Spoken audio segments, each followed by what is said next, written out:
जानाय बेनिफ्राय जायफोर जोंनि किसु अंगहानि बिथाङाथ' संग्राम खालामनाय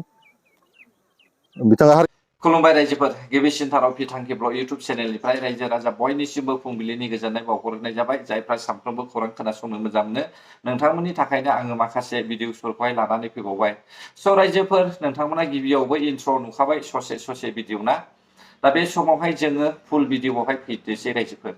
गिबियावनो जोङो नैबे बर' थुनलाइ आफादनि सायाव जों फंनैसो बाथ्रा सावरायगोन नैथियावहाय जोङो बागुरुम्बानि सायाव फंनैसो बाथ्रा सावरायलायगोन थामथियावहाय जोङो रुंगुल बर'नि सायाव जोङो फंनैसो बाथ्रा सावरायलायगोन लोगोसे आदा अख्रि दैमारि बिसोर सानैनि गेजेरावहाय जे सावरायलायनाय बेखौ जोङो खोनासंलायगोन ब्रैथियावहाय रायजो राजा नोंथांमोन BPFनि CMआ मा बाथ्रा बुंदों बेखौहाय नोंथांमोना खोनासंब्लानो जाबाय जोबनायाव आरोबाव नैबे डक्टर सांग्रां ब्रह्मनि भिडिअ जोबजासे नोंथांमोना नायब्लानो जाबाय साइडजोंहाय अब्ला रायजोफोर बे समावहाय जोङो सावरायनोसै नैबे गिबिसिनथारावनो बर' थुनलाइ आफादनि 65थि जोनोम साना चिरां जिल्लानि बिजिनियावहाय जागासिनो दङ मैयानिफ्रायनो जादों सानथामनि हाबाफारि लानानै बे प्रग्रामा जाबाय थागोन होननानैहाय जोङो खोनानो मोनदों रायजोफोर जायफ्रा थांनो गोसो नोंथांमोना थांदो खोनासंहैदो गोदान गोजाम सिगांनि फुराना आफादगिरिफोर आरो दानि गोदान आफादगिरिफोर बिथांमोननि बुंनाय लेक्सारफोरखौहाय खोनासंहैदो आरो गियान सोलोंनानै लादो लोगोसे बिजाब फरायग्राफ्रा बिजाबबो बायनानै लाबोदो सोलोंफैदो बर' हारिनि सोमोन्दै माखासे बेखेवनाय बाथ्राफोरखौहाय जाहाथे बुजिनो हानाय बायदि ना मा बुङो रायजो राजा नोंथांमोन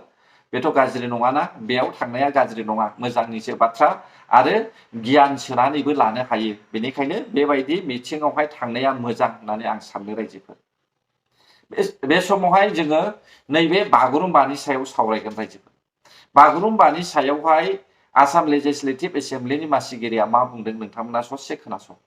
दा बे जोबोद मोजां आरो खाफाल गोनां आंनि समस्तिनिफ्राय दिनै 333सा माने जोंनि मोसाखावरिफोर आरो दामग्रा देग्राफ्रा बेवहाय रिंगु दामसाया बाहागो लाहैगोन आरो बे जोंनि थाखाय मोनसे गोग्गानायनि बाथ्रा आरो साफ्रोम जोंनि बेयाव बाहागो लागिरियानो जारिमिनारि सुबुं जानानै थागोन मानो होननानै बुङोब्ला बे मोनसे जारिमिनारि बे जाथाय जानानै थागोन इयुनाव आरो जाथाय नङा इभेन्टस बर'आव माने जोङो मा होनगोन बेखौ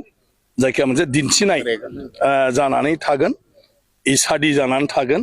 आरो बेखौ लानानै 40-50 बोसोरनि उनाव बैनि माने फोलेरफ्रा गोग्गानो हागोन जे जोंनि आबैया जोंनि आयंआ जोंनि मादैया जोंनि आदैया माने बे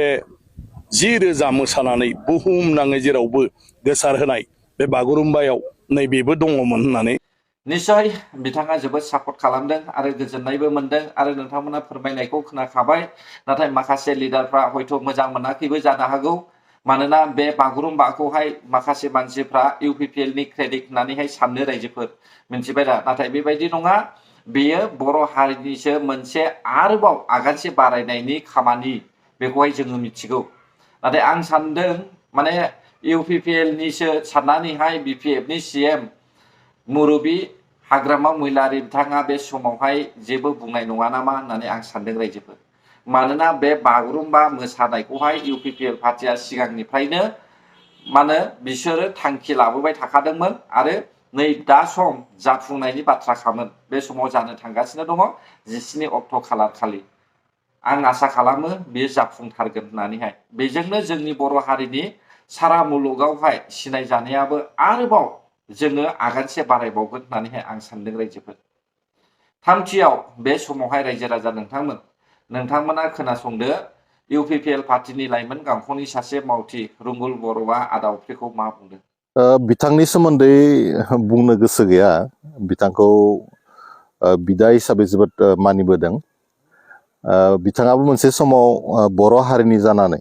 आदा अख्रि दैमारि बिथाङा संग्राम खालामदोंमोन सोमावसारनायाव बाहागो लादोंमोन NDPनि सासे गोख्रों बिथाङा बै समाव जोहोलावमोन सोदोबखौ बेखायनो बाहायदों दिनैनि बिथांनि जा एक्टिभिटिस बेफोरखौ नायोब्ला बिथाङा मोनसे समाव जा हारिनि दावहारुमोन बे बाथ्राखौ एसे सन्देह जानो नागिरो मानोना बिथांनि जि एक्टिभिटिसफोर दिनैनि तारिखाव प्र BPFनि सोरबा MCLA थांब्ला EM थाङोब्ला बेरायनो बिथाङा मा खालामो गावनि इउटिउबाव होनानै पाब्लिसिटि खालामो बिथांखौ आं दिनैनि तारिखाव संग्रामि होननानै बुङोब्ला मुंख्लंफोरा जोबोद माने दुखु मोनगोन बिथांमोननि आत्माया सान्ति मोननाय नङा बिथाङा जुदि एसेबांनो हारि अनफावरिब्ला बिथाङा दिनैनि तारिखाव जोंखौ सोंखारनायजों लोगोसे मानव गिदिर रन्जन दैमारि बिथांनि सोमोन्दैबो एसे गावनि जा सापर्ट खालामनाय राजखान्थि हान्जा BPF खौ खावलायनो थाखाय आङो बिथांनिसिम आंनि फारसेनिफ्राय आर'ज खालामदों हाग्रामा महिलारि बिथाङाबो बुंदोंमोन जे गाव पावाराव फैयोब्ला मानव गिदिर रन्जन दैमारि बिथांखौ जेलनिफ्राय बख'गोन होननानै गतिके माब्ला बख'गोन माब्ला जेलनिफ्राय लाबोगोन बे बाथ्राखौ उफ्रि दैमारि बिथाङा सोङोब्ला मोजां जायो मानव गिदिर पावाराव फैयोब्ला बाथ्राखौ खोनानानैहाय गाज्रि दामोन आदा अफ्रि नोंथांमोना सिगांहाय बुंबोखानायखा बे समावहाय जोंनि फाला सफैबाय दा जों बुंनांसिगोन UPPL खौ सापर्ट खालामग्रा इउटुबार्सफ्रा बुंनांसिगोन मानोना BPF खौ सापर्ट खालामग्रा इउटुबार्सफोरनि समा जोब्बाय गैला नंगौना नङा मानोना नोंथांमोना बै समावहाय नोंसिनि जे सापर्ट खालामनाय CM हाग्रामा महिलारि बिथाङा क्लियारलि बुंखादों आं पावाराव फैयोब्ला NDBफोरखौ बख'गोन बहाथो सासेबो खुगा बेखेवनायखौनो नुवाखै बख'नायखौथ' बारहोदे ससियेल मिडियायावहाय खुगा बेखेवनाय बाथ्रा बुंनाय खोनाब्लानो एसे गोजोननाय मोनो गोसोआव मिथिबाय दा NDBनि सायावहाय बे फाउन्डार रन्जन दैमारि सारनि सायावहाय सोरबा जुदि एसे मोजां बाथ्रा बुंब्लानो गोसोआव गोजोननाय मोनो नोंसोर बायदियासो गोजोननाय मोनो ना मोना जास्ट ओरैनो टाइम पास पलिटिक्सनि थाखायसो बाथ्रा बुंदों नामा आं बेखौ साननो आरो रायजो राजा नोंथांमोन दिनै जों नुवाखै APB पार्टिनिफ्राय दिबानस दैमारिनिफ्रायबो जों खुगानिफ्राय खोनानो मोनाखै आरो एक्स NDBनि बिराजा बिथांनिफ्रायबो जोङो खोनानो मोनाखै आरो आदा अफ्रि दैमारिनिफ्रायबो जों खोनानो मोनाखै आरो एनिथिं MJ दि इस्लारि इउटुबारफोरनिफ्रायबो सासेबो इउटुबारफोरनिफ्राय जोङो खोनानो मोनाखै बेनिखायनो दिनैनि समावहाय UPPLनि लाइमोन गांखंनि मावथि रुंगुल बर' बिथाङाबो दिनै सोंखारिनो गोनां जादों होननानै आं सानदों रायजोफोर नायलांबाय था नोंथांमोना BPF पार्टिया NDBफोरखौहाय बख'यो ना बख'वा दिनैनि समाव मानोना होख्रावबायग्रा कास्टम बसुमतारियाबो उन्दुनानै दङ गाफ्रामलायग्रा बिक्रम दैमारियाबो उन्दुनानै दङ मालायनि सिगाङावहाय दिन्थिफ्लाग्रा रिन्जय बर'आबो उन्दुनानै दङ आरो थगायसुला प्रहलाद ब्रह्मआबो दिनै सिरि गोदोनानै दङ नंगौना नङा दा बिनि थाखायसो ना बे बाथ्राया ओंखारदों बे नंखाय नङा रायजोफोर आंबो ओरैनो बुङा दा बे समाव फैदो रायजोफोर BPFनि CMआ मा बुंनायमोन এটা STত আহিম ট্ৰাইবেলত আহিলে ভাল লাগিব আমাৰ মিডিয়াসকলেও খুব ভাল লাগে এনেকুৱাটো ট্ৰাইবেল 6 জনগোষ্ঠী ট্ৰাইবেল ভাৰত চৰকাৰে দিবলৈ গৈ আছে ইয়াত ক'ব লগা আমাৰ একো নাই BTC হিচাপে আগতেও আমি NOC লিখি দিছে আৰু যদি নতুনকৈ লাগে আৰু আমি লিখি দিম No, no, no, no. मारो मुझे मारो मारो मुझे मारो मारो नहीं ये मजाक हो रहा है एक सेकंड यार मजाक हो रहा है बे बाथ्राखौ लानानैनो रायजो राजाफोरखौहाय गोबां थगायबोदों गुबुन हारिफोरखौबो थगायबोदों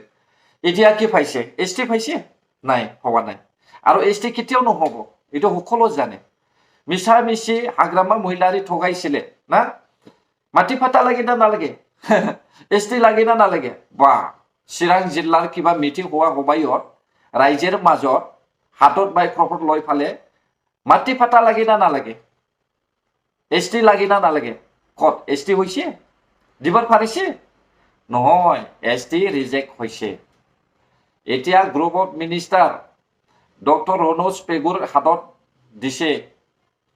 ৰিজেক্ট হৈছে ST কেতিয়াও নহব এইটো আমি আপুনি সকলো জানে এতিয়া কি কৰিব বেয়া পাব নালাগে মই সঁচাকৈ কথা কৈছে আৰু আপুনি শুনিছে হাগ্ৰামা মহিলাৰী কি কৈছিল না এতিয়া কামেই হোৱা নাই দিবলৈ পাৰা নাই এই কাৰণে মই কৈছে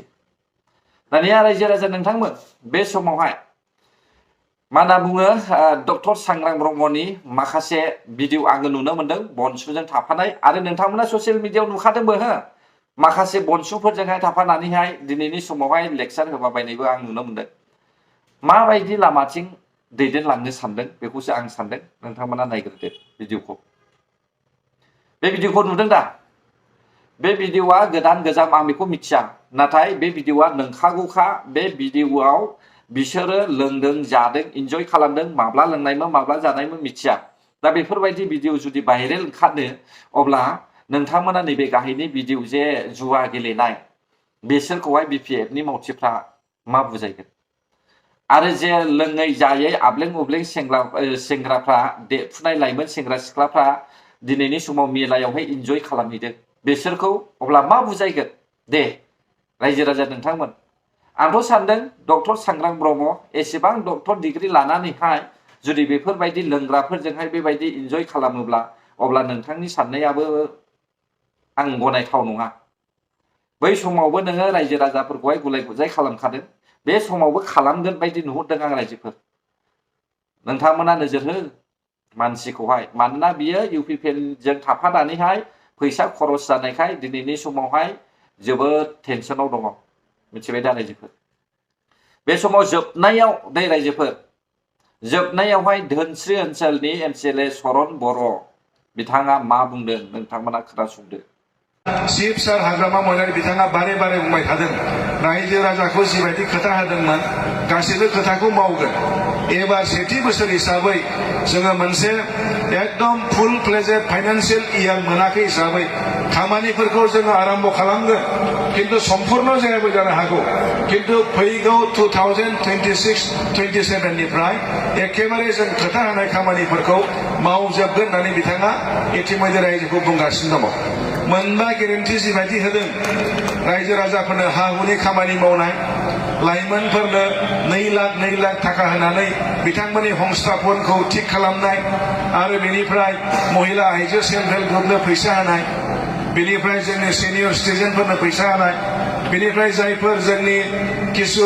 अंगहानि व्यक्तिफोर बिथांमोननो फैसा होनाय नैबे खामानिखौ एखेबारे जानुवारि फेब्रुवारिनि गेजेरावनो इलेक्शन डिक्लेयार जानायनि सिगांनो आरम्भ खालामगोन आरो दा बेफोर खामानिखौ गासिबो मावनाय जागोन बाह 2026 मायथाइनि बोसोरावहाय मावनो हाया 2027 मायथाइयावसो मावगोन बेसेबां इन्टारेस्टिं ना रायजो राजा नोंथांमोन थाइजौ गोखैखौ गोदै होननानै फाननानै काउन्सिल इलेक्शनावहाय थगाय थसि देरहाबाय दाना खामानि मावनायखौहाय थगायनो नाजाबावबाय हो 6 मासनि केबिनेट मन्थ्रि जादों ग्रीन भेलि बास दिहुनफ्लानानैहाय रायजो राजाफोरखौ थगायनो नागिरदों हा अन्थाइ खाम्फा गायसनदों बे अन्थाइ खाम्फा गायसननायखौहाय 2027 आवसो मावगोन 2027 आ जोबोब्ला 2028 आव मावगोन 2028 आ जोबोब्ला काउन्सिल इलेक्शननि सिगां एसे एनै मावफ्लानानै दिन्थिनोसै नामा हा BPF पार्टिनि लिडार्स नोंथांमोन लाजिनाय मोनाखिसै माब्लाबाबो हाया UPPL आ जेरैबायदि स्पिड खामानि मावदोंना बेबायदि BPF पार्टिया हाया UPPL पार्टिया 3.5 बोसोरावहाय सेक्रेटारियेट गंबा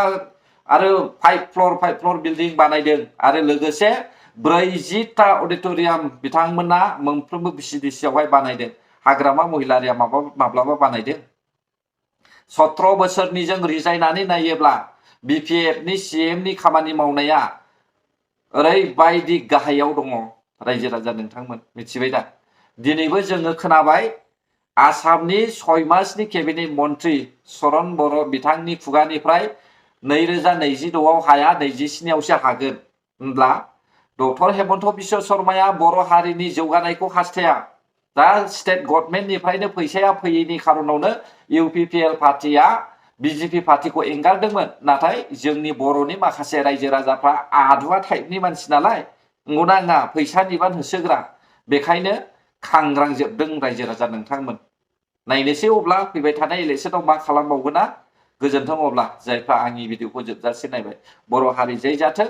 जै बर' हारिनि